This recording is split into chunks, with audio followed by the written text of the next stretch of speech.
हाँ जी, करे start. So welcome back coder army. हमारे इस एलएलडी की सीरीज में आज इस लेक्चर में हम सिंगलटन डिजाइन पैटर्न के बारे में पढ़ने वाले हैं। देखो, जो सिंगलटन डिजाइन पैटर्न है ना, वो सबसे इजी डिजाइन पैटर्न है इंप्लीमेंट करने के लिए, सबसे बेसिक डिजाइन पैटर्न है and also at the same time ये बहुत ज़्यादा यूज भी होता है। चाहे आपके एलएलडी इंटरव्यूज हो, चाहे आप रियल लाइफ में किसी रियल वर्ल्ड एप्लीकेशन पे काम कर रहे हो, सिंगलटन डिजाइन पैटर्न बहुत यूजफुल है बहुत सारे सिनेरियोज में। और इसके कुछ डिसएडवांटेजेस भी हैं जो हम इस वीडियो में देखेंगे। तो चलो फटाफट स्टार्ट करते हैं विद दिस डिजाइन पैटर्न। आ जाओ स्क्रीन पे सिंगलटन डिजाइन पैटर्न के साथ, ठीक है। ओके, तो देखो, सिंगलटन जो है ना, एक स्पेशल तरह की क्लास होती है, ठीक है। सिंगलटन क्लास ये कहती है कि इमेजिन करो एक ऐसी क्लास है जिसका आप बस एक ही ऑब्जेक्ट क्रिएट कर सकते हो या एक ही इंस्टेंस क्रिएट कर सकते हो। अगर आपने दोबारा उसका इंस्टेंस क्रिएट करने की कोशिश की तो वो आपको पहला वाला इंस्टेंस ही रिटर्न कर देगी, यानी कि एक ऐसी क्लास जिसका मल्टीपल ऑब्जेक्ट क्रिएट हो ही नहीं सकते, राइट। तो ये सिंगलटन क्लास होती है और इसी को इंप्लीमेंट करने को हम सिंगलटन डिजाइन पैटर्न कहते हैं। तो हमें बस एक ऐसी क्लास बनानी है जिसका आप एक ही ऑब्जेक्ट बना पाओ, उसके अलावा उसका कोई ऑब्जेक्ट ही ना बन पाए। जब भी आप दोबारा ऑब्जेक्ट बनाने की कोशिश करो तो वो आपको पहला ऑब्जेक्ट रिटर्न कर दे। अब ये जानने से पहले कि हम इसको कहाँ यूज़ करते हैं, इसका प्रैक्टिकल एग्जाम्पल क्या क्या हो सकते हैं, हम सीधा इसे इंप्लीमेंट करने की कोशिश करते हैं, क्योंकि ये बहुत ही इंटरेस्टिंग प्रॉब्लम है, राइट। एक ऐसी क्लास बनाना जिसका सिर्फ एक ही ऑब्जेक्ट आप बना पाओ, राइट, उससे ज़्यादा बना ही ना पाओ। तो इसको हम पहले इंप्लीमेंट करने में ध्यान देते हैं और बाद में हम स्टडी करेंगे कि इसके advantages, disadvantages, real world usage, ये सब क्या है, राइट। चलो, तो हमने कहा हमें एक क्लास बनानी है। Let suppose this is our class, ठीक है। इस क्लास का मैं कुछ भी नाम दे देता हूँ, मैं कहता हूँ ए, सिंपल नाम है ए, ठीक है। और इस क्लास का आप बस एक ही ऑब्जेक्ट क्रिएट कर पाओ, ठीक है। अच्छा, हम किसी भी क्लास का ऑब्जेक्ट कैसे क्रिएट करते हैं? हम ऑब्जेक्ट क्रिएट करते हैं न्यू कीवर्ड से। तो फॉर एग्जांपल, अगर मुझे इस क्लास का ऑब्जेक्ट क्रिएट करना है तो मैं कैसे क्रिएट करूंगा? मैं लिखूंगा ए, एक पॉइंटर बना दूंगा उसका small a, equal to new a, right. तो इस तरीके से हम किसी क्लास का एक ऑब्जेक्ट क्रिएट कर पाते हैं। तो एक बार ध्यान से समझते हैं, जब हम न्यू ए लिखते हैं तो बैकग्राउंड में क्या हो रहा होता है, ठीक है। तब आपको ये प्रॉब्लम ज़्यादा बेटर समझ आएगी। देखो, सबसे पहले दो तरह की मेमोरीज होती हैं, आपको शायद पता होगा। हम एक बार उसकी बात कर लेते हैं जल्दी से। हमारे पास सिस्टम में ना दो तरह की मेमोरी होती है, एक होती है हीप मेमोरी और एक होती है stack memory, right. Stack memory में क्या क्या स्टोर होता है? देखो, स्टैक मेमोरी में ना सारे non primitive data type store होते हैं। तो कोई भी क्लास में जब आप एक इंट, कैर, बूल, कोई भी नॉन प्रिमिटिव टाइप डिक्लेयर करते हो तो वो स्टैक मेमोरी में सेव होता है, राइट। सिस्टम की स्टैक मेमोरी में सेव होता है। और एक होती है हमारे पास हीप मेमोरी। अब हीप मेमोरी क्या होती है? देखो, ये वो मेमोरी होती है जिसमें सारे के सारे non primitive data type store होते हैं। What is non primitive? Again, जो आप कस्टम क्लासेस बनाते हो उसके ऑब्जेक्ट क्रिएट करते हो। जैसे कि हमने यहाँ पे एक क्लास बनाई ए, तो हम जो इसके ऑब्जेक्ट बनाएंगे ये न्यू ए, इसका एक ऑब्जेक्ट यहाँ पे सेव हो जाएगा हीप मेमोरी में, राइट। आई होप आपको ये सब पता होगा। तो अब कहने का मतलब ये है कि जब भी मैं एक क्लास का ऑब्जेक्ट बनाता हूँ यूजिंग न्यू कीवर्ड, मेरा क्लास का एक ऑब्जेक्ट एक हीप में क्रिएट हो जाएगा, है ना। तो वो कौन से स्टेप्स हैं जो हो रहे होंगे बैकग्राउंड में, तो वो देखते हैं अंडर द हुड क्या हो रहा होगा जब मैं एक्चुअली लिखता हूँ एक क्लास को डिक्लेयर करने के लिए। तो लेट सपोज मैंने लिखा again A star A equal to new A. अच्छा, सबसे पहले आपको पता है जब भी हम एक मेथड कॉल करते हैं, हम उस मेथड का नाम, जैसे कि मेथड का नाम है m1 और उसके आगे पैरेंथेसिस लगाते हैं, राइट। हम यहाँ पे भी क्लास का नाम लिखते हैं और उसके आगे पैरेंथेसिस लगाते हैं। मतलब यहाँ पे भी हम कोई ना कोई तो मेथड कॉल कर रहे होंगे। और हो सकता है आपको ये बात पता हो कि हम यहाँ पे कंस्ट्रक्टर कॉल करते हैं, राइट। तो कंस्ट्रक्टर क्या होता है किसी भी क्लास का? एक क्लास का कंस्ट्रक्टर हमेशा सबसे पहले कॉल होता है जैसे ही एक ऑब्जेक्ट क्रिएट होता है उस क्लास का। और उस कंस्ट्रक्टर का काम क्या होता है? बेसिकली कंस्ट्रक्टर का काम ये होता है कि जो भी ऑब्जेक्ट हमारा क्रिएट हो रहा है उसको इंस्टेंशिएट करना, उसको एक इनिशियल वैल्यूज प्रोवाइड करना। तो फॉर एग्जाम्पल, हमारे पास जैसे हमने कहा कि एक क्लास ए है, ठीक है, उसमें कुछ नॉन प्रिमिटिव टाइप है, एक इंट x है, एक लेट से कैर y है। तो हमारा जो कंस्ट्रक्टर होगा ना इस क्लास का, वो हो सकता है इनको कुछ डिफॉल्ट वैल्यूज प्रोवाइड करे। लेट से वो इंटीजर में x को 0 वैल्यू प्रोवाइड करे, कैरेक्टर में y को वो एम्प्टी कैरेक्टर प्रोवाइड कर दे, राइट। तो ये काम होता है एक कंस्ट्रक्टर का, बेसिकली कुछ डिफॉल्ट वैल्यूज प्रोवाइड करना, किसी ऑब्जेक्ट को किसी तरह इंस्टेंशिएट करना, है ना। अब इमेजिन करो, अगर आप एक क्लास में कंस्ट्रक्टर ही नहीं लिखते तो क्या होता है? ये आपने पढ़ा होगा, अगर आप एक क्लास में कंस्ट्रक्टर ही ना लिखो तो C++ या जावा या कोई भी लैंग्वेज उसमें अपना एक खुद का डिफॉल्ट कंस्ट्रक्टर डाल देती है, राइट, जो आपको दिखता नहीं है पर बैकग्राउंड में उसके पास खुद का एक डिफॉल्ट कंस्ट्रक्टर होता है और कंस्ट्रक्टर का नाम हमेशा वही होता है जो क्लास का नाम होता है और उसमें आप इंस्टेंशिएट करते हो, राइट। तो जब भी आप न्यू कीवर्ड लिख करके न्यू क्लास का नाम लिखते हो और ये पैरेंथेसिस देते हो तो बेसिकली ये बता रहे होते हो आप कि मुझे कंस्ट्रक्टर कॉल करना है इस क्लास का। अब दोबारा से सारे प्रोसीजर देखते हैं क्या होते हैं। तो सबसे पहले जैसे ही आपने लिखी ये वाली लाइन, ठीक है, तो सबसे पहले क्या हुआ, स्टेप 1, आपकी जो हीप मेमोरी है ना उसके अंदर इस न्यू कीवर्ड की वजह से एक स्पेस रिजर्व हो गया। अब वो स्पेस किस पे डिपेंड करता है, कितना स्पेस रिजर्व होगा, वो आपके क्लास के साइज पे डिपेंड करता है। अगर आपने सब पढ़ा होगा कि क्लास में जो भी डेटा टाइप्स है उन सबको आप उन सबका सिंगल स्पेसेस आप निकाल लो तो वो बता देगा क्लास का स्पेस कितना होता है, राइट। तो एक स्पेस रिजर्व होगा, एक मेमोरी रिजर्व होगी हीप में, ठीक है। और उसके बाद जो आपने ए और उस पैरेंथेसिस लगाए हैं, आपका क्लास ए, जो भी आपने क्लास ए डिक्लेयर की होगी उसका कंस्ट्रक्टर कॉल हो जाएगा। लेट से आपने खुद से कंस्ट्रक्टर नहीं दिया था तो डिफॉल्ट कंस्ट्रक्टर कॉल हो जाएगा। और फिर वो क्या करेगा, ये जो हीप मेमोरी क्रिएट हुई है उसको ये स्टार ए मतलब एक ए पॉइंटर हम रखेंगे अपनी स्टैक मेमोरी में नॉर्मल, राइट। उसको हम ये हीप मेमोरी से जो ऑब्जेक्ट है उसे असाइन करवा देंगे, राइट। तो लेट सपोज हमने ये असाइन करवा दिया। अब आप इसे समझो कि ये जो हमारी हीप मेमोरी में ऑब्जेक्ट डिक्लेयर हुआ है ये तो हीप में है, राइट। इसको पॉइंट कर रहा है एक रेफरेंस, एक पॉइंटर ए जो कि हमारी स्टैक मेमोरी में है। तो ये सब प्रोसीजर होता है अंडर द हुड जब भी आप एक क्लास का ऑब्जेक्ट बनाते हो। ये सब थी थियरी, ये सब था बेसिक्स, मोस्ट ऑफ दी चीज़ें इसमें आपको ऑलरेडी पता होंगी। अब हम एक क्लास में एक से ज़्यादा ऑब्जेक्ट बनाने से कैसे रोक सकते हैं, ठीक है। अब कल्प्रिट ना सारा न्यू कीवर्ड है। फॉर एग्जांपल आप इमेजिन करो जब भी मुझे इस क्लास ए का एक नया ऑब्जेक्ट बनाना होगा मैं तो दोबारा लिख दूंगा let say a star a2 equal to new a, मेरा दोबारा एक नया ऑब्जेक्ट बन जाएगा। ऐसे मैं तीसरी बार लिख सकता हूँ, चौथी बार लिख सकता हूँ। तो मैं कैसे इस क्लास को रोकूं कि मुझे कोई ऑब्जेक्ट ही ना बनाने दे, राइट। और बनाने दे तो बस एक ही बार बनाने दे, ठीक है। अब इसको ना फटाफट एडिटर में देखते हैं और उसमें समझते हैं हम क्या क्या चेंजेस कर सकते हैं, ठीक है। चलो तो देखो यहाँ पे मैंने क्या किया, सबसे एक सिंपल सी क्लास ली जिसका नाम मैंने रख दिया सिंगलटन, ठीक है। और उस क्लास में कुछ भी नहीं है, बस एक कंस्ट्रक्टर है उस क्लास का जिसमें मैंने एक कंसोल में आउटपुट प्रिंट कर दिया, let's say singleton constructor called new object created. क्योंकि हमें पता है एक कंस्ट्रक्टर हमेशा तभी कॉल होता है जब भी एक ऑब्जेक्ट क्रिएट होता है, राइट। और कंस्ट्रक्टर हमेशा कॉल होता ही होता है। अगर हम ये खुद से ना लिखते तो क्लास इन बिल्ट अपना डिफॉल्ट कंस्ट्रक्टर दे देती, राइट। पर मुझे एक आउटपुट प्रिंट करना था, मैं चाहता था जब भी हम एक ऑब्जेक्ट बनाए एक आउटपुट आए स्क्रीन पे, तो मैंने खुद से डिफॉल्ट कंस्ट्रक्टर नहीं दिया, अपना खुद का कंस्ट्रक्टर दे दिया, ठीक है। तो हमने देखो मेन फंक्शन में क्या किया, इस सिंगलटन क्लास के ना दो ऑब्जेक्ट बनाए S1 S2, ठीक है। अब ये तो आपको याद होगा ना, S1 S2 ऑब्जेक्ट का नाम नहीं होता, S1 S2 पॉइंटर का नाम है जो पॉइंट कर रहे हैं उस ऑब्जेक्ट को जो कि हीप मेमोरी में डिक्लेयर है, राइट। तो मैंने क्या किया, जब भी ये ऑब्जेक्ट क्रिएट हुआ होगा ये वाली आउटपुट प्रिंट होगा स्क्रीन पे, और दोबारा जब ये ऑब्जेक्ट क्रिएट होगा दोबारा ये आउटपुट प्रिंट होगा स्क्रीन पे, ठीक है। अब मैंने एक बार इसे कंपेयर करता हूँ कि मेरा जो S1 ऑब्जेक्ट क्रिएट हुआ और जो S2 ऑब्जेक्ट क्रिएट हुआ है क्या वो दोनों एक ही ऑब्जेक्ट है। ऑब्वियसली वो एक ऑब्जेक्ट नहीं है, यानी कि यहाँ पे 0 प्रिंट होना चाहिए, फॉल्स प्रिंट होना चाहिए, ठीक है। तो एक बार इसको फटाफट देखते हैं रन करके। हाँ जी, ये देखो दो बार आउटपुट प्रिंट हुआ, singleton constructor called, singleton constructor called, और यहाँ पे 0 प्रिंट हो गया, यानी कि वो दोनों ऑब्जेक्ट सेम नहीं है।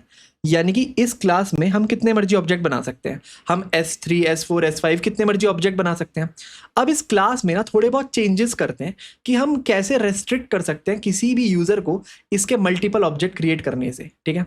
तो देखो दिक्कत क्या हो रही है, दिक्कत ये हो रही है कि जब भी मैं न्यू कीवर्ड यूज करता हूँ, क्लास का नाम लिखता हूँ, पैरेंथेसिस लिखता हूँ, ऑब्जेक्ट बन जाता है। अब दिक्कत ये हो रही है कि ऑब्जेक्ट बनाने के लिए ना ये सिंगलटन का जो कंस्ट्रक्टर है ये मैं इजीली कॉल कर पा रहा हूँ। क्यों कर पा रहा हूँ, क्योंकि ये पब्लिक है। अब यहाँ पे हम एक बहुत इंटरेस्टिंग काम करते हैं, एक काम करते हैं कि हम ये जो पब्लिक कंस्ट्रक्टर है ना इसको प्राइवेट कर देते हैं ताकि क्लास के बाहर से इसको कोई एक्सेस ना कर पाए, राइट। तो अब आप ये सोचो कि अगर हमने इसको प्राइवेट कर दिया तो क्या होगा, क्या आप इसका ऑब्जेक्ट बना पाओगे इस तरह, नहीं बना पाओगे, राइट। चलो देखते हैं क्या होगा। हमने इस कंस्ट्रक्टर को प्राइवेट कर दिया, तो जैसे ही देखो हमने इसको प्राइवेट किया ना हमारे पास एक कंपाइलर एरर आ गया और वो कह रहा है singleton is inaccessible. Singleton class का जो सिंगलटन कंस्ट्रक्टर है वो इनएक्सेसिबल है, ऑब्वियसली क्योंकि वो प्राइवेट डिक्लेयर हो गया है ना। तो अब हम इस तरह से तो ऑब्जेक्ट बना ही नहीं सकते। तो बेसिकली हमने एक काम तो कर दिया, हमने इस क्लास का ऑब्जेक्ट क्रिएशन बंद कर दिया। पर हमें बंद नहीं करना है ना, हमें एक ऑब्जेक्ट अलाउ करना है, बस उसके बाद बंद करना है। हम चाहते हैं कि जब कोई दोबारा ऑब्जेक्ट क्रिएट करे तो उसको पहला वाला ऑब्जेक्ट ही रिटर्न हो जाए, राइट। तो अब देखते हैं हम कैसे कर सकते हैं।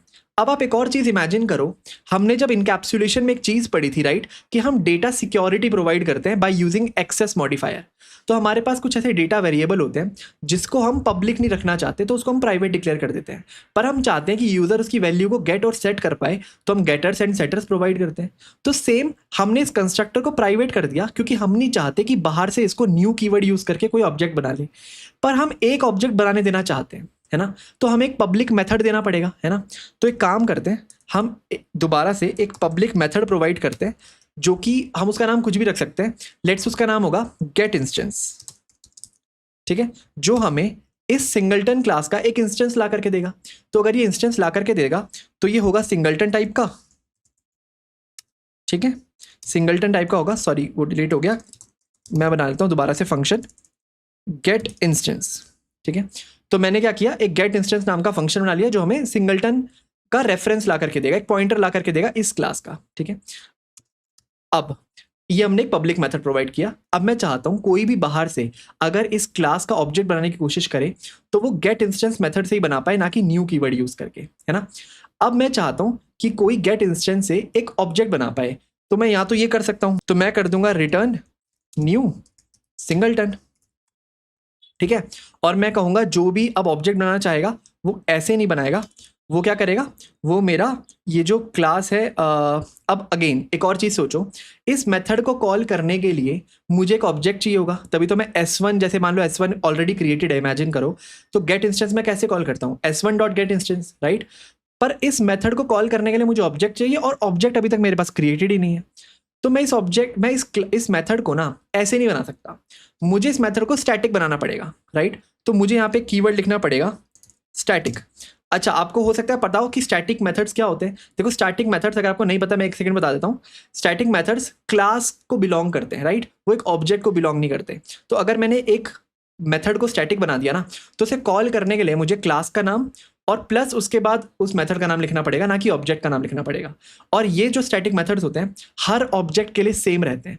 तो फॉर एग्जांपल ये मैंने गेट इंस्टेंस जो मेथड बना लिया ना, हर ऑब्जेक्ट इसे कॉल कर पाएगा यूजिंग क्लास का नाम। अगर आपको स्टैटिक के बारे में और जानना है, आप इस वीडियो के बाद आराम से जान सकते हो, पर अभी के लिए हमने इसको स्टैटिक डिक्लेयर कर दिया। अब देखो मैं इस मेथड को कॉल कर सकता हूँ इस तरह, तो मैं क्लास का नाम दूंगा सिंगलटन, स्कोप, रेजोल्यूशन ऑपरेटर और गेट इंस्टेंस। तो मैंने ये कर दिया, सेम मैंने ये यहां भी कर दिया, राइट, ऐसे, ठीक है। तो अब मैंने S1 S2 को इस मेथड के थ्रू बना लिया। पर अभी भी मैं क्या कर रहा हूं, मैं जितने मर्जी ऑब्जेक्ट बना सकता हूं, क्योंकि ये भी तो वही कर रहा है जो कंस्ट्रक्टर कर रहा था, तो कुछ अलग तो हुआ नहीं। अगर मैं इसको भी अभी रन करूंगा तो मुझे क्या देगा, ये मुझे मल्टीपल ऑब्जेक्ट दे देगा और S1 S2 इक्वल नहीं होगा। तो अगर आप इसको हम रन करके देखें तो ये देखो अभी भी सेम 2 बार आउटपुट क्रिएट हो गया, यानी कि 2 बार ऑब्जेक्ट क्रिएट हुए हैं और S1 S2 इक्वल नहीं है। चलो अब कुछ और सोचते हैं। तो हमने इतना तो सोच लिया कि हमने कंस्ट्रक्टर को प्राइवेट कर दिया और एक मेथड दे दिया जो इंस्टेंस ला करके देगा इस सिंगलटन क्लास का, ठीक है। अब हमें एक और चीज चाहिए जो कंट्रोल कर पाए कि ये जो इंस्टेंस है ना ये एक ही बनेगा। तो अब इसके लिए हम क्या कर सकते हैं, एक ना वेरिएबल ले लेते हैं, ठीक है, और वो वेरिएबल होल्ड करेगा इस सिंगलटन क्लास का इंस्टेंस, ठीक है। बेसिकली जो भी सिंगलटन का हीप मेमोरी में ऑब्जेक्ट बनेगा ना, उसका पॉइंटर होल्ड करेगा वो वेरिएबल, और वो ये देखेगा कि वो ऑलरेडी क्रिएट हो चुका है या नहीं। अगर वो ऑलरेडी क्रिएटेड हो चुका है तो गेट इंस्टेंस उसी को रिटर्न कर देगा, और अगर नहीं क्रिएट हुआ है तो गेट इंस्टेंस क्रिएट कर देगा और फिर रिटर्न कर देगा। मैं क्या कह रहा हूँ एक बार हम देखते हैं। सबसे पहले मैंने क्या किया, मैंने प्राइवेट में एक वेरिएबल ले लिया, लेट से वो हमें सिंगलटन का एक पॉइंटर रिटर्न करता है और उसका मैं नाम रखता हूँ इंस्टेंस, ठीक है। तो मैंने ये वेरिएबल ले लिया। अब क्योंकि मैं चाहता हूं ये वेरिएबल भी कोई एक्सेस कर पाए तो मुझे इसे भी स्टैटिक बनाना पड़ेगा, तो मैंने स्टैटिक बना दिया। तो मैंने स्टैटिक सिंगलटन स्टार इंस्टेंस एक वेरिएबल ले लिया, ठीक है। अब मैं चाहता हूं कि मैं गेट इंस्टेंस में क्या करूं, मैं चेक करूं कि इफ ये जो इंस्टेंस है ये ऑलरेडी सिंगलटन टाइप का ऑब्जेक्ट होल्ड करता है। तो मैं चेक कर सकता हूं कि if instance is already a null pointer, अगर इंस्टेंस नल पॉइंटर है यानी कि अभी तक एक भी ऑब्जेक्ट क्रिएट नहीं हुआ है सिंगलटन क्लास का, तो मैं क्या करूंगा, तो मैं सीधा इस इंस्टेंस में एक न्यू सिंगलटन टाइप का ऑब्जेक्ट डाल दूंगा। यानी कि जब कोई पहली बार इस गेट इंस्टेंस को कॉल करेगा तो वो इस इफ के स्टेटमेंट के अंदर जाएगा और इंस्टेंस में यानी कि इस वेरिएबल में एक नया सिंगलटन टाइप का ऑब्जेक्ट होल्ड कर लेगा। और अगर ये ऑलरेडी एक बार क्रिएट हो चुका है तो ये इफ में नहीं जाएगा और सीधा रिटर्न कर देगा इंस्टेंस को। तो बेसिकली इसका मतलब क्या हुआ कि अगर एक बार ऑब्जेक्ट बन गया और उसको मैंने यहाँ होल्ड करवा लिया तो बार बार मैं उसी को रिटर्न कर सकता हूँ। इसलिए हमें ये वेरिएबल चाहिए था, हमें वो वेरिएबल चाहिए था जो ऑलरेडी ऑब्जेक्ट क्रिएट हो चुका है उसको होल्ड करने के लिए। तो जब दोबारा मुझसे कोई ऑब्जेक्ट मांगने आए तो मैं उसको वही वाला ऑब्जेक्ट रिटर्न कर दूँ, राइट।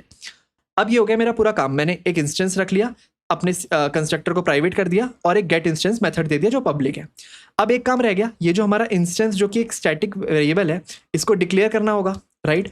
और C++ में हम इसे डिक्लेयर करते हैं आउटसाइड द क्लास। तो जावा में हम इसको यहीं पे डिक्लेयर कर सकते हैं, पर C++ में बाहर करना पड़ता है। तो एक बार इसको डिक्लेयर कर देते हैं और उसको डिक्लेयर करने का सिंटैक्स क्या होता है, सेम, हम क्लास का नाम लिखते हैं और इंस्टेंस का नाम नॉट गेट इंस्टेंस,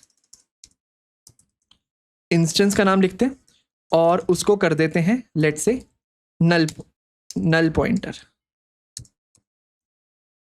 सिंपल। और ये रिटर्न हमें क्या करेगा, ये हमें सिंगलटन का एक ऑब्जेक्ट रिटर्न करेगा। तो देखो ये उसका सिंटैक्स होता है पूरा कि ये जो हमारा सिंगलटन टाइप का इंस्टेंस है, सिंगलटन टाइप का इंस्टेंस है, उसे हमने नल पॉइंटर असाइन कर दिया। जावा में आप यहाँ पे डायरेक्टली नल पॉइंटर लिख सकते थे, पर क्योंकि हम ये C++ में नहीं कर सकते तो हमने इसको बाहर कर दिया। अब जब हम इसको कॉल करेंगे तो सबसे पहले S1 कॉल होगा, तो singleton dot gate instance call होगा। वो देखेगा इंस्टेंस क्या नल पॉइंटर है, बिल्कुल है क्योंकि अभी तक एक भी ऑब्जेक्ट नहीं क्रिएट हुआ। तो वो इंस्टेंस में एक हीप मेमोरी में नया ऑब्जेक्ट बनाएगा सिंगलटन टाइप का और इंस्टेंस को असाइन करवा देगा और वो इंस्टेंस रिटर्न कर देगा। और जब एक बार ये न्यू सिंगलटन कॉल करेगा तो हमारा कंस्ट्रक्टर कॉल होगा, तो एक बार आउटपुट आ जाएगा सिंगलटन कंस्ट्रक्टर कॉल्ड।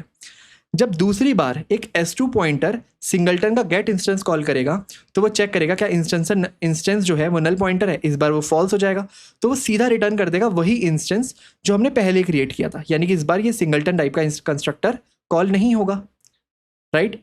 और इस बार जब ये आउटपुट आएगा क्या S1 इक्वल S2 है, इस बार येस आएगा यानी कि 1 आउटपुट आएगा। तो एक बार अगर हम इसको रन करके देखें तो देख लेते हैं क्या आउटपुट आता है हमारा। ये देखो एक ही बार कॉल हुआ और हमारा आउटपुट आ गया 1, ठीक है। तो इस तरह से हमने बना दिया अपना पूरा का पूरा सिंगलटन क्लास और यही है singleton design pattern, that's it, बस इतना सा डिजाइन पैटर्न है ये। अब इसमें ना हम थोड़ी थोड़ी इंप्रूवमेंट कर सकते हैं। फॉर एग्जांपल मैं कहूं कि ये जो सिंगलटन क्लास है ना, ये आपने सही बनाई है, बिल्कुल सही है, पर ना ये थ्रेड सेफ नहीं है, राइट। अगर आपने मल्टी थ्रेडिंग के बारे में पढ़ा है तो आपको पता होगा कि मल्टीपल थ्रेड्स आपकी एप्लीकेशन को एक साथ रन कर सकती है, राइट। अगर आपकी एप्लीकेशन मल्टीपल थ्रेडिंग सपोर्ट करती है तो मान लो ये हमारा मल्टी थ्रेडिंग इन्वायरमेंट होता और हमने सिंगलटन क्लास इस तरह बनाते तो दिक्कत ये होती कि लेट से जो गेट इंस्टेंस मेथड है ना, इसको 2 थ्रेड एक साथ एग्जीक्यूट करती तो यहाँ पे T1 थ्रेड और T2 थ्रेड दोनों एक साथ एंटर कर पाती है ना, क्योंकि वो पैरेलली एग्जीक्यूट कर रही है लेट से अलग अलग कोर में। और अब दिक्कत ये होती अगर वो instance equal null pointer check करती तो दोनों एक साथ इसे चेक करके इसके अंदर एंटर कर जाती और दोनों अपना अपना एक ऑब्जेक्ट क्रिएट कर लेती।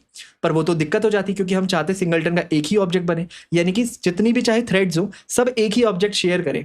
तो ये थ्रेड सेफ नहीं है। इसको थ्रेड सेफ बनाने के लिए ना हमें कुछ चीज़ें करनी पड़ेगी, ठीक है। अगर आपने लॉकिंग के बारे में पढ़ा है, थ्रेडिंग में हम लॉक्स लगाते हैं, राइट, ताकि कोई थ्रेड एक पर्टिकुलर एरिया में जिसे हम क्रिटिकल सेक्शन बोलते हैं उसके अंदर एंटर ना कर पाए। अगर आपको थ्रेडिंग का कॉन्सेप्ट नहीं पता, लॉकिंग का अनलॉकिंग का कॉन्सेप्ट नहीं पता, कोई बात नहीं, आप इस वीडियो के बाद जाकर के थोड़ा बहुत देख लेना, वो बस इसमें हल्का सा यूज होगा। डजंट मैटर कि आपको वो पूरा का पूरा समझ आ रहा है, बस आपको पता होना चाहिए कि इसको थ्रेड सेफ कैसे बनाया जाता है। अगर आप थोड़ा सा भी थ्रेडिंग की वीडियोस देख लोगे इसके बाद आपको सारी चीजें समझ आ जाएंगी। तो अब आप बस इतना समझ लो कि मेरे पास एक क्रिटिकल सेक्शन होता है, वो सेक्शन जो मल्टीपल थ्रेड्स एक साथ एग्जीक्यूट कर सकती हैं। अभी के लिए मेरा क्रिटिकल सेक्शन है ये वाला पूरा पार्ट, राइट, क्योंकि मैं नहीं चाहता मल्टीपल थ्रेड इसके अंदर एक साथ एंटर करें और एक साथ मल्टीपल ऑब्जेक्ट क्रिएट हो जाए, ठीक है। तो मुझे इसको बचाने के लिए थोड़ा सा चेंज करना पड़ेगा अपने कोड को ताकि ये थ्रेड सेफ हो जाए। तो पहला जो चेंज मैं करूंगा मैं लॉक्स को इंट्रोड्यूस करूंगा, ठीक है। तो चलो वो देखते हैं हम कैसे कर सकते हैं। तो देखो मैंने इस क्लास में थोड़ा सा चेंजेस करे हैं और वो समझा देता हूँ आपको वो क्या है ताकि ये क्लास थ्रेड सेफ बन जाए। मैंने अगेन वही एक सिंगलटन इंस्टेंस लिया अपना, ठीक है, अपना सिंगलटन कंस्ट्रक्टर है और अपना गेट इंस्टेंस मेथड है, ठीक है। अब देखो मैंने क्या किया, मैंने एक और स्टैटिक वेरिएबल ले लिया जिसका नाम है म्यूटेक्स। अब C++ में ना म्यूटेक्स हेल्प करता है हमें लॉक और अनलॉक करने के लिए। लॉक करने का मतलब होता है कि हम एक क्रिटिकल सेक्शन को, हमें कोड के एक पार्ट को लॉक कर देते हैं ताकि उसमें एक बार में एक ही थ्रेड एंटर करे, वो थ्रेड उसे एग्जीक्यूट करे और जब वो थ्रेड वहाँ से बाहर निकले तो वो उसको अनलॉक कर दे ताकि कोई और थ्रेड उसमें एंटर कर पाए। बस ये पूरा कॉन्सेप्ट होता है। तो देखो यही मैंने किया, गेट इंस्टेंस वाले मेथड में मैंने सबसे पहले लॉक लगा दिया, ठीक है, तो लॉक फॉर थ्रेड सेफ्टी।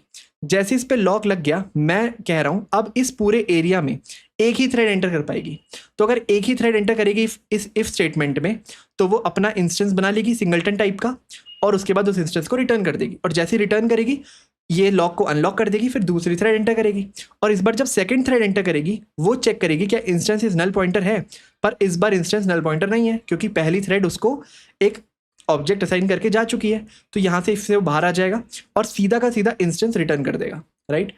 तो ये हो गया आपका पूरा का पूरा कोड थ्रेड सेव, ठीक है। हम यहाँ पे रुक सकते हैं, पर देखो क्या है ना, जो लॉकिंग और अनलॉकिंग मैकेनिज्म है किसी भी थ्रेडिंग इन्वायरमेंट में, राइट, चाहे वो कोई भी लैंग्वेज हो, वो ना एक एक्सपेंसिव ऑपरेशन होता है, राइट। बहुत सारी रिसोर्स यूज होती है, आप होल्ड करके रखते हो बहुत सारी थ्रेड को। तो हम चाहते हैं हम जितना हो सकता है लॉक को ना अवॉइड करें, जितना टाइम तक उसे अवॉइड कर सकते हैं, ठीक है। तो अभी देखो इसमें हमने क्या किया, हमने जैसे ही मेथड कॉल हुआ ना, हमने लॉक लगा दिया, राइट। हमने कहा भाई सीधा मैं लॉक लगा रहा हूं, इस मेथड में कोई और नहीं घुसेगा। पर ये थोड़ा सा गलत है, इसको मैं इस तरह चेंज कर सकता हूं कि मैं पहले लॉक ना लगाऊं, पहले मैं चेक करूं कि क्या इंस्टेंस नल पॉइंटर है भी या नहीं।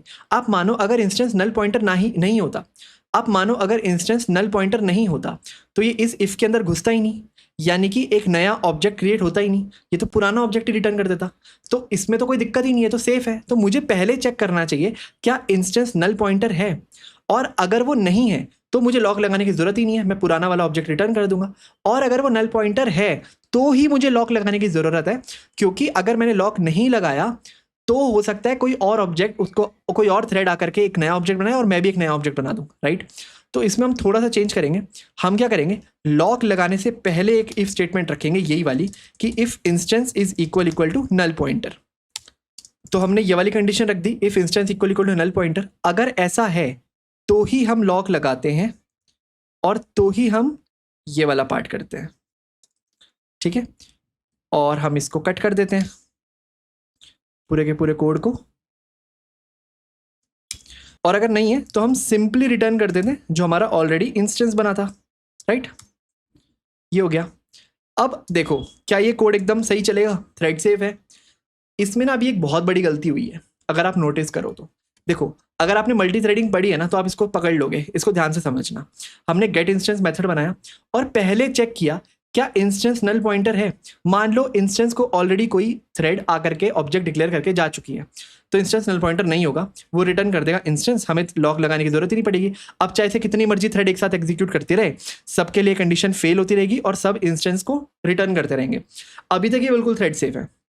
पर मान लो इंस्टेंस पहली बार हिट हो रहा है और ये नल पॉइंटर है, और मान लो दो थ्रेड है T1 और T2 जो इस लाइन को एक साथ एग्जीक्यूट कर रही है, तो दोनों के लिए कंडीशन ट्रू हो जाएगी और दोनों यहां पे एंटर कर जाएंगी, राइट। अब आप कहोगे पर दोनों एक साथ एंटर करेंगी, पर लॉक के अंदर तो एक बार में एक ही थ्रेड जाएगी। बिल्कुल सही। मान लो T1 T2 दोनों लॉक एक्वायर करना चाहती है और T1 को लॉक मिल गया, तो T1 इस लाइन में घुस जाएगी, पर T2 अभी भी यहीं पड़ी रहेगी, राइट। अब लेट्स से T1 यहां घुस गई और उसने एक न्यू सिंगलटन टाइप का ऑब्जेक्ट क्रिएट किया और इस इंस्टेंस को रिटर्न कर दिया, ठीक है। और वो इस इफ स्टेटमेंट से बाहर आ गया और उसने इंस्टेंस को रिटर्न कर दिया और उसने लॉक को अनलॉक कर दिया। जैसे ही लॉक को अनलॉक हुआ, T2 इस लाइन के अंदर घुस गया। अब T2 ने तो ये चेक ही नहीं किया कि क्या अब इंस्टेंस नल पॉइंटर के इक्वल है या नहीं है, उसने तो बस ऊपर एक बार चेक किया था और फिर दोबारा उसे चेक ही नहीं किया। अब T2 भी आकर के अपने एक नया ऑब्जेक्ट बना देगा और इस इंस्टेंस को दोबारा एक नया ऑब्जेक्ट दे देगा। तो हुआ क्या, जो सिंगलटन का कॉन्सेप्ट ही फेल हो गया, हमने दो नए ऑब्जेक्ट बना दिए अभी भी। तो इसको दोबारा एक चेक करने के लिए हमें डबल चेक करना पड़ेगा। तो हम इसके अंदर दोबारा ये कंडीशन सेम लगाएंगे कि if instance is equal to null PTR। ये कंडीशन हमें दोबारा क्यों चाहिए, आई होप अब आप समझ चुके हो। क्योंकि मल्टीपल थ्रेड्स पहली वाली इफ के अंदर तो आ सकती हैं, पर दूसरी वाली इफ के अंदर नहीं आ सकती, क्योंकि दूसरा वाला जो इफ है वो लॉक के अंदर है। तो ये देखो, तो हमें मल्टीपल इफ स्टेटमेंट यूज करने पड़े और इसे हम कहते हैं डबल लॉकिंग, राइट। तो हमने एक बार पहले ऊपर चेक किया, ये ऊपर चेक इसलिए किया ताकि हमें हर बार लॉक ना लगाना पड़े। तो इस बार हमारा लॉक बच गया, अगर ये नल पॉइंटर नहीं है सीधा हम इंस्टेंस रिटर्न कर देंगे। पर अगर ये है तो ही हमने लॉक लगाया और लॉक लगा के एक बार दोबारा चेक किया और फिर ये वाला काम किया, ठीक है। तो ये एक और तरीका है अपनी क्लास को थ्रेड सेफ बनाने का, और बेटर तरीके से थ्रेड सेफ बनाने का, जो नॉर्मल लॉक लगा के हम नहीं बना पा रहे थे क्योंकि उसमें एक्सपेंसिव ऑपरेशन हो रहा था, राइट। अब हमें इतना कुछ करने की जरूरत नहीं है। एक बहुत ही सिंपल तरीका है जिसमें हमें ना तो किसी भी लॉक की जरूरत है, सिंगल लॉक डबल लॉक कुछ जरूरत नहीं है, उसे हम कहते हैं ईगर इनिशियलाइजेशन, ठीक है। एक बार वो देखते हैं और फिर समझते हैं कि वो क्या है। तो देखो ये दोबारा से मैंने कुछ कोड में चेंजेस किए हैं और इस बार मैंने कोई लॉग यूज़ नहीं किया। देखो दोबारा से मैंने सिंपल क्या किया, रिटर्न इंस्टेंस किया हुआ है, पर मैंने यहाँ पे कुछ छोटा सा चेंज किया। अगर आप देखो तो मैंने क्या चेंज किया, ये देखो जो हमारा इंस्टेंस वेरिएबल था, इंस्टेंस पॉइंटर था, जो हमें सिंगलटन टाइप का ऑब्जेक्ट दे रहा था ना, उसको मैंने जब इनिशियलाइज किया तब वहीं पे ही मैंने इसको एक न्यू सिंगलटन असाइन कर दिया। मैंने क्या किया, जैसे ही मैं इसको डिक्लेयर कर रहा हूँ, ठीक है, इस स्टैटिक मेंबर को इनिशियलाइज करने की कोशिश कर रहा हूँ, तभी मैंने एक सिंगलटन टाइप का ऑब्जेक्ट हीप में बनाया और उस ऑब्जेक्ट का रेफरेंस इस इंस्टेंस वेरिएबल को दे दिया। अब इससे क्या होगा, इससे ये होगा कि मेन फंक्शन रन होने से पहले ही हमारा एक सिंगलटन टाइप का ऑब्जेक्ट क्रिएट हो चुका होगा हीप मेमोरी में। अब जब भी सिंगलटन गेट इंस्टेंस कॉल कर लो जितनी मर्जी बार, हमेशा हमें वही इंस्टेंस मिलेगा जो एक बार क्रिएट हो चुका है, राइट। अब इसमें ना एक फ़ायदा ये हुआ कि हमें यहाँ पे कोई इफ एल्स की ज़रूरत नहीं पड़ी कि if instance is null pointer then create new else return null else return instance, हमें ये सब की ज़रूरत नहीं पड़ी। क्यों? क्योंकि हमें पता है अब ये कभी नल नहीं हो सकता, क्योंकि हमने इसको इनिशियलाइजेशन के टाइम पे ही एक ऑब्जेक्ट दे दिया है, ठीक है। तो इसका ये बहुत अच्छा फ़ायदा है, पर इसका नुकसान आप खुद ही सोच सकते हो। मान लो ये जो सिंगलटन क्लास है ना, ये बहुत ही एक्सपेंसिव ऑपरेशन हो। ये तो हमने बहुत ही नॉर्मल सी क्लास बनाई है जो बिल्कुल खाली पड़ी है, पर रियल लाइफ सिनेरियो में, रियल एप्लीकेशन में एक ऐसी सिंगलटन क्लास है जो बहुत ही एक्सपेंसिव है, उसे क्रिएट करने में बहुत सारी मेमोरी लगती है, बहुत सारी रिसोर्सेज यूज़ होती है सिस्टम की। पर मान लो आपने उसको मेन फंक्शन रन होने से पहले, यानी कि एप्लीकेशन लोड होने से पहले, एप्लीकेशन रन होने से पहले इसका ऑब्जेक्ट क्रिएट करके रख दिया। अब लेट सपोज वो ऑब्जेक्ट कभी कॉल ही नहीं हुआ, ऑब्जेक्ट कभी उसका कोई मेथड ही कॉल नहीं हुआ, तो आपने तो वेस्ट की ना अपनी मेमोरी। तो इस प्रोसीजर को, जिसको हम ईगर इनिशियलाइजेशन कहते हैं, ईगर मतलब जल्दी से इनिशियलाइज कर दो, फटाफट इनिशियलाइज कर दो, ये इतना प्रैक्टिकल नहीं है, इसे इतना यूज़ नहीं किया जाता। इसको तभी यूज़ कर सकते हैं हम अगर जो आपका ऑब्जेक्ट है ना वो बहुत ही लाइट वेट ऑब्जेक्ट है, मतलब बहुत ज़्यादा मेमोरी इंटेंसिव नहीं है, राइट। तो इसका आप डिसएडवांटेज एडवांटेज दोनों आप समझ ही गए। एडवांटेज ये है कि बहुत सिंपल कर देता है आपकी पूरी सिंगलटन क्लास को, और डिसएडवांटेज यही है कि अगर आपका जो ऑब्जेक्ट है वो बहुत ही एक्सपेंसिव है क्रिएट करने के लिए, तो उस केस में ये मेमोरी को वेस्ट करेगा, ठीक है। तो यही सब है अबाउट सिंगलटन डिजाइन पैटर्न। आप सीख गए हो सिंगलटन, बस इतना सही था, एक क्लास बनानी थी। तो एक बार इसको कंक्लूड करते हैं और फिर इसके रियल वर्ल्ड यूसेज देखते हैं, ठीक है। तो देखो मैंने यहाँ पे कुछ कंक्लूजन्स लिख दिए जो अभी तक हमने किया था। सिंगलटन डिजाइन बनाने के लिए हमने बस एक प्राइवेट कंस्ट्रक्टर बना दिया और एक स्टैटिक इंस्टेंस दे दिया, जैसे हमने गेट इंस्टेंस में दिया था, जो रिटर्न करता है उसी इंस्टेंस को बार बार, राइट। तो हमने एक मेथड दे दिया गेट इंस्टेंस, जो हमने एक स्टैटिक इंस्टेंस है उसको रिटर्न करता है अगर ऑलरेडी वो बना चुका है, और अगर नहीं बना चुका है ऑब्जेक्ट तो एक बार उसको हम बनाने देते हैं एक ऑब्जेक्ट सिंगलटन टाइप का, और फिर उसको हम रिटर्न कर देते हैं। आई होप आपको ये पूरा का पूरा समझ आ गया होगा। अब चलो बात करते हैं सिंगलटन डिजाइन पैटर्न के प्रैक्टिकल यूज केस की, ठीक है। अब आप समझ ही गए हो कि हमने एक ऐसी क्लास बनानी है जिसका एक ही ऑब्जेक्ट हो सकता है। अब कौन कौन से ऐसे सिनेरियो है जिसे हम इसमें रियल लाइफ में सिंगलटन यूज करते हैं, ठीक है। तो एक बार उसे लिस्ट डाउन करते हैं। तो देखो मैंने यहाँ पे सारे के सारे उसके रियल वर्ल्ड यूसेज को लिस्ट डाउन कर दिया, ठीक है। इसको एक एक करके देखते हैं। सबसे पहले है लॉगिंग सिस्टम। अच्छा, आपको पता है लॉग्स क्या होते हैं? हम एक एप्लीकेशन में लॉग्स लिखते हैं बहुत सारे। जैसे आप कोई भी एक कोड लिख रहे हो और उसको आप टाइम टू टाइम देखने के लिए कि क्या आ रहा है स्क्रीन पे, आप कंसोल में स्क्रीन में उसको प्रिंट करते रहते हो, सी आउट यूज करके, C++ में या जावा में प्रिंट एलन यूज करके, राइट। हम वैसे ही एप्लीकेशंस में क्या चल रहा है, कौन सी एपीआई कॉल का रिक्वेस्ट क्या आ रहा है, रिस्पॉन्स क्या आ रहा है, हम लॉग्स यूज करते हैं, राइट। तो लॉगर की एक लाइब्रेरीज होती है जो हम एक्सटर्नल यूज कर सकते हैं या फिर हम खुद की इन हाउस बना सकते हैं, बट हम लॉग्स यूज करते हैं। अब आप मान के चलो एक लॉगिंग सिस्टम अगर आपको बनाना हो तो उसमें आप क्या करोगे, उस लॉगिंग सिस्टम का, उस क्लास का एक ही इंस्टेंस रखना चाहोगे। क्यों? क्योंकि हम ये चाहेंगे कि आपकी एंटायर एप्लीकेशन एक ही ऑब्जेक्ट से लॉग को प्रिंट करे। क्यों? क्योंकि एग्जांपल के लिए सपोज करो आप एक बैंकिंग सिस्टम बना रहे हो, ठीक है, और उसमें जो अपना लॉगिंग सिस्टम है ना, वो एक नए नए ऑब्जेक्ट क्रिएट करता रहता है जब भी एक नया लॉग बनाना होता है किसी को। फॉर एग्जाम्पल अगर कोई सर्विस है, फॉर एग्जाम्पल पेमेंट सर्विस, उसे एक लॉग प्रिंट करना है तो वो लॉगर को बोलेगा, let's say factory design pattern इसमें यूज हो रहा है, तो वो लॉगर को बोलेगा गेट मी अ ऑब्जेक्ट, तो लॉगर उसे एक नया ऑब्जेक्ट दे देगा और उससे वो लॉग प्रिंट करेगा। अब एक और सर्विस है नोटिफिकेशन सर्विस, लेट्स से वो भी उसको बोलेगी कि मुझे एक ऑब्जेक्ट दे, वो उसको एक नया ऑब्जेक्ट दे देगा और वो उससे लॉग प्रिंट करेगा। अब इससे दिक्कत ये होगी कि बहुत सारे ऑब्जेक्ट्स हो जाएंगे जिसकी वजह से जो लॉग्स प्रिंट होते होंगे किसी भी फाइल में वो ऊपर नीचे प्रिंट होंगे, क्योंकि हमें नहीं पता कौन सा ऑब्जेक्ट उसे कहाँ प्रिंट कर रहा है, राइट। और कितने सारे ऑब्जेक्ट्स हो जाएंगे मेमोरी में जिसे मैनेज करना होगा और जिसका कोई यूज़ नहीं है। हमें इतने सारे ऑब्जेक्ट क्यों चाहिए लॉग्स के? हमें इससे अच्छा एक ही इंस्टेंस चाहिए। जैसे लेट्स से हमने एक इंस्टेंस बना लिया लॉग स्टार लॉग, जो होल्ड करता है लॉगर का इंस्टेंस, ऐसे करके कुछ। अब ये जो लॉग है ना, ये इकलौता काफ़ी है सारे के सारे सर्विसेज में शेयर होने के लिए, क्योंकि ये अकेला लॉग डॉट जो भी इसमें लेट से कोई मेथड होगा, गेट लॉग या क्रिएट लॉग, जो भी एक मेथड होगा वो कॉल कर देगा। तो लॉगिंग सिस्टम एक बहुत अच्छा एग्जांपल है जहाँ पे सिंगलटन डिजाइन पैटर्न यूज होता है। इसके अलावा डेटाबेस कनेक्शन, जब भी आप डेटाबेस से कनेक्शन इस्टेब्लिश करते हो ना अपनी एप्लीकेशन में, तो वो बहुत ही एक्सपेंसिव ऑपरेशन होता है, राइट। तो इस एक्सपेंसिव ऑपरेशन की वजह से हमारी बहुत सारी मेमोरी कंज्यूम होती है, राइट, बहुत सारा स्पेस कंज्यूम होता है। अब दिक्कत ये है कि अगर हम डेटाबेस कनेक्शन क्लास में सिंगलटन यूज नहीं करेंगे तो हम उसके मल्टीपल ऑब्जेक्ट क्रिएट करेंगे। फॉर एग्जांपल, जब भी एक नया यूजर आएगा उसको हम डेटाबेस से अगर कनेक्ट करना होगा कुछ किसी भी रीजन से, तो हम क्या करेंगे, एक नया इंस्टेंस क्रिएट कर देंगे डेटाबेस का। तो हर बार जब भी किसी एप्लीकेशन में कोई हमें डेटाबेस से कनेक्शन इस्टेब्लिश करना पड़ेगा, हम नया वेरिएबल क्रिएट करते रहेंगे, तो हमारी मेमोरी की जो यूसेज है वो बहुत ज़्यादा बढ़ जाएगी और वो मेमोरी फालतू में वेस्ट हो रही होगी, क्योंकि हमें अगेन इतने सारे इंस्टेंस नहीं चाहिए। हमें एक इंस्टेंस चाहिए जो शेयर हो बाकी पूरी एप्लीकेशन में। तो डेटाबेस कनेक्शन भी एक बहुत अच्छा एग्जांपल है सिंगलटन के लिए। और लास्ट आता है कॉन्फ़िगरेशन मैनेजर। अच्छा, आपको पता है आपकी एप्लीकेशन में बहुत सारी कॉन्फ़िगरेशन फाइल्स होती हैं जो आपकी सारी सर्विसेज को रिक्वायर होती है। अब इसको आप मान सकते हो, फॉर एग्जाम्पल एक API की एक कॉन्फ़िगरेशन है, फॉर एग्जाम्पल API की। तो जितनी भी आपकी एप्लीकेशन में APIs हैं, लेट से वो ऑथेंटिकेशन के लिए की का यूज़ करती हैं, ठीक है। और हमने API की को किसी कॉन्फ़िगरेशन फाइल में स्टोर कर दिया। तो मैं चाहता हूँ कि जितनी भी सारी सर्विसेज है ना, वो एक ही कॉन्फ़िगरेशन मैनेजर का ऑब्जेक्ट होल्ड करें, क्योंकि अगर सारे अलग अलग ऑब्जेक्ट होल्ड करेंगे तो वो API की या कोई भी ऐसी कॉन्फ़िगरेशन को चेंज कर सकते हैं उस ऑब्जेक्ट में। पर मैं तो नहीं चाहता, मैं तो चाहता हूँ ये सिंगल सोर्स ऑफ ट्रुथ होना चाहिए। तो सिंगल सोर्स ऑफ ट्रुथ बनाने के लिए मुझे अगेन इसको सिंगलटन बनाना पड़ेगा। तो ये भी एक बहुत अच्छा यूज़ केस है जिसमें हम सिंगलटन डिज़ाइन पैटर्न यूज़ करते हैं। अब हमने बात किया सिंगलटन हम कहाँ कहाँ यूज़ कर सकते हैं। एक बार इसके बारे में बात करना बहुत ज़रूरी है कि कहाँ इसे यूज़ नहीं करना चाहिए। देखो, सिंगलटन के ना अपने भी खुद के कुछ बॉटलनेक्स हैं। फॉर एग्जाम्पल, अगर आपको ऑलरेडी पता है कि एक ऐसी क्लास है जिसमें आपको मल्टीपल इंस्टेंस चाहिए ही चाहिए, तो उसमें आप कभी भी सिंगलटन यूज़ नहीं करोगे। इसका एग्जाम्पल क्या ले सकते हो, फॉर एग्जाम्पल एक गेम आप बना रहे हो, राइट, उसमें अलग अलग प्लेयर्स हैं जो इंटरेक्ट करते हैं। तो हर प्लेयर एक अलग ऑब्जेक्ट होगा। आप नहीं चाहोगे एक ही इंस्टेंस वो शेयर करेगी, सेशन वो शेयर करे, है ना। तो ऐसे बहुत सारे एग्जांपल हो सकते हैं जिसमें हमें ऑलरेडी पता होता है कि इस क्लास के हमें मल्टीपल इंस्टेंसेस चाहिए, राइट। दूसरा, जब भी आप सिंगलटन से डील करते हो ना, तो थ्रेड सेफ्टी बहुत इंपॉर्टेंट हो जाती है। आपको मल्टी थ्रेडिंग कोड लिखने में और कॉम्प्लिकेशन आती है, जिसकी वजह से क्या होता है, आपका कोड टेस्ट करना, यूनिट टेस्ट केसेस उस पर बनाना थोड़े से कॉम्प्लिकेटेड हो जाते हैं।